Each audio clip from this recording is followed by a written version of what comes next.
जय हो नीम करौली वाले बाबा की। आज दिल्ली से सच की रफ्तार की टीम पहुंची है नैनीताल के पास। नीम करौली वाले बाबा के दर्शन हमने किए, श्रद्धालुओं से हमने बात की, और जब हम कुछ यहाँ के पुराने गणमान्य लोगों से चर्चा कर रहे थे तो हमें कहा आप जाइए उमेश बिष्ट जी के पास, पूरी उमेश तिवारी जी के पास। 65 साल की श्रीमान जी की आयु है और अभी ऑपरेशन स्वास्थ्य होता जा रहा है, और बचपन में इन्होंने बाबा को साक्षात देखा, बाबा का आशीर्वाद भी इनके साथ है।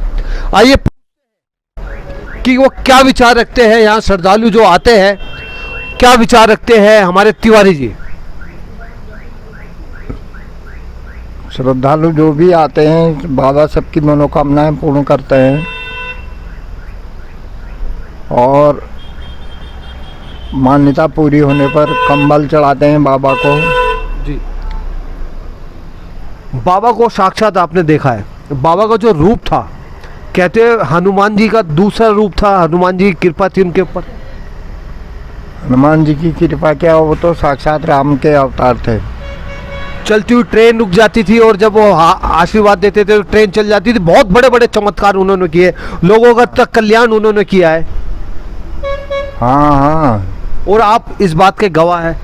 इस बात के गवाह भी हूँ। मेरे पिताजी के द्वारा भी महाराज ने कई चमत्कार किए हैं जी। वो अपने भक्तों से ही चमत्कार कराया करते थे। मैं ज़्यादा समय नहीं लूँगा, आपका स्वास्थ्य अभी धीरे धीरे से फिर से ठीक हुआ है। मैं आपसे ये कहना चाहूँगा, बाबा का कोई ऐसा अद्भुत चमत्कार हमारे दर्शकों को बताइए जिससे वो आश्चर्यचकित हो जाए और उनकी जो श्रद्धा में भाव है, भावनाएं हैं, वो और मजबूत हो जाए। एक बार इसी भंडारे में घी की कमी पड़ गई थी तो पिताजी भंडारे की देख रेख करते थे। सब उस समय व्यवस्थाएं पिताजी ही देखा करते थे। तो अचानक आधे भंडारे से घी खत्म हो गया तो बाबा ने कहा, पूर्णानंद जा गंगा माई के पास जा, गंगा माई से 3 टीन भर ला। और पिताजी 3 खाली टीन लेकर के नदी के पास गए और हर नदी को बाबा गंगा माई करके बोलते थे। तो इसी उत्तर वाहिनी से 3 टीन पानी के भरे और भंडारे में लाते ही वो शुद्ध देसी घी बन गया। अच्छा जी। हाँ, मतलब ऐसे अनेकों चमत्कार है। ऐसे अनेकों चमत्कार कर रहे हैं बाबा ने। जी, देखिए कितनी बड़ी बात कही। उस समय में जब भंडारा चल रहा था तो घी समाप्त हो चुका था और बाबा जी ने क्या मंथन करा अपने शिष्य, आप वहाँ से पानी के, जहाँ पानी बह रहा था वहाँ जाइए और आपको वहाँ से तेल मिलेगा या घी मिलेगा। चेला भी कि कैसे हो सकता है चमत्कार, और जब गए तो 3 कनस्तर वो देसी घी लाए और उसमें भंडारे को आयोजन किया। और ऐसे अनेकों चमत्कार है, क्योंकि ज़्यादा सवाल जवाब हम कर नहीं सकते।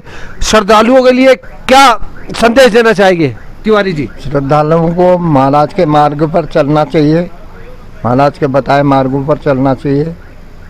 मंदिर में शांति व्यवस्था पूर्वक पाठ करना चाहिए और महाराज जी का गुरु मंत्र था हनुमान चालीसा का पाठ करें। जी, देखिए, पवन तरन संकट हरन मंगल मूर्ति रूप हनुमान चालीसा अगर आप पढ़ते हैं तो आप भूत पिशाच आपके निकट भी नहीं आते और हनुमान जी आपकी सुरक्षा कवच बन के आपकी सुरक्षा करते हैं। अगर आप मंदिर में आ रहे हैं तो एक तो अपनी शोभा का, अपने वस्त्रों का ध्यान रखें। महिलाओं से हम निवेदन करेंगे वस्त्रों का खास ध्यान रखें, और पुरुष जो आए तो हो सके तो सर पे कपड़ा या रुमाल से ढककर आए। और मंदिर हिंदू सनातन धर्म, ये आपका धर्म है, आप भारतवासी है, हमारे के आप मूल निवासी। और एक बात और विशेष बात मैं आपसे अनुरोध करना चाहूँगा, जो लोग देश से विदेश से आते हैं यहाँ इस स्थान पर, वो सफाई ध्यान रखें यहाँ पर। क्यों जी? साफ सफाई का बिल्कुल पूर्ण ध्यान रखें। हाँ, सफाई का विशेष ध्यान रखें। ये सच की रफ्तार की टीम का आपसे। और अब से बात करके दिखाएंगे और राजनीतिक विषय पे भी बात करेंगे, यहाँ की मूल लिए और कैसे पे भी चर्चा करेंगे। देखते रहे सच की रफ्तार तिवारी जी के आशीर्वाद के साथ।